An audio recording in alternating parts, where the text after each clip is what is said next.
I do not understand what you just said, but it seems to imply that being the ultimate transcendental to reality is not yet complete, that it is undergoing a process of development.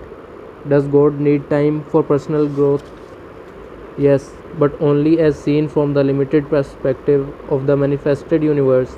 In the Bible, God declares, I am the Alpha and the Omega, and I am the living one.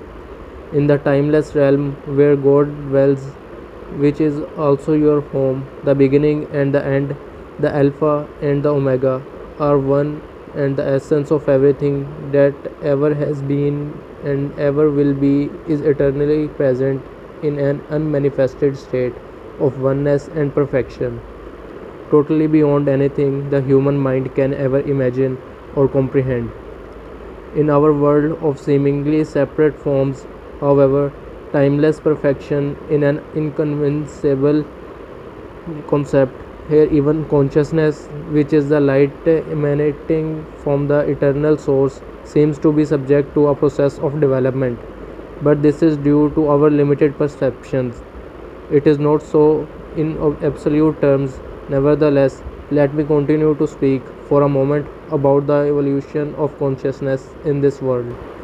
Everything that exists has being, has God essence, has some degree of consciousness.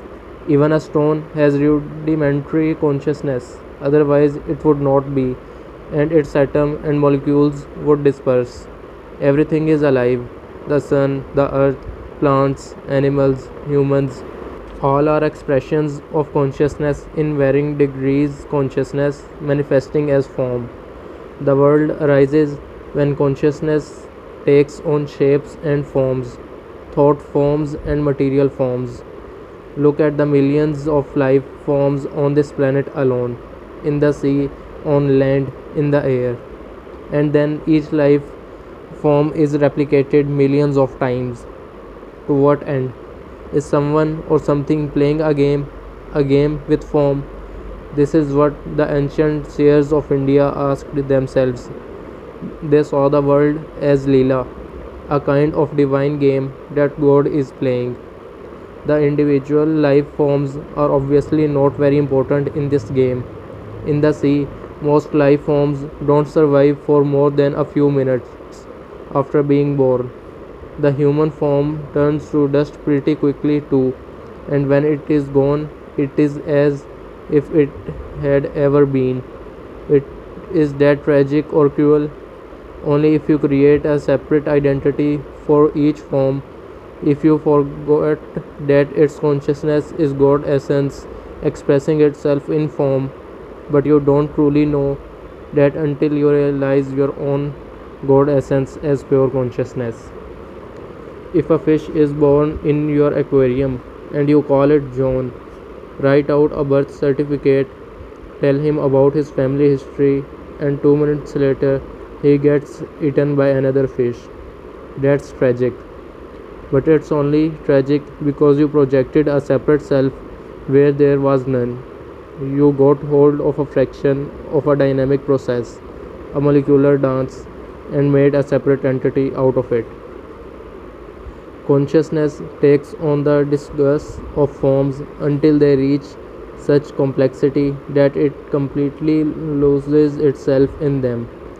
In present day, humans' consciousness is completely identified with its disgust.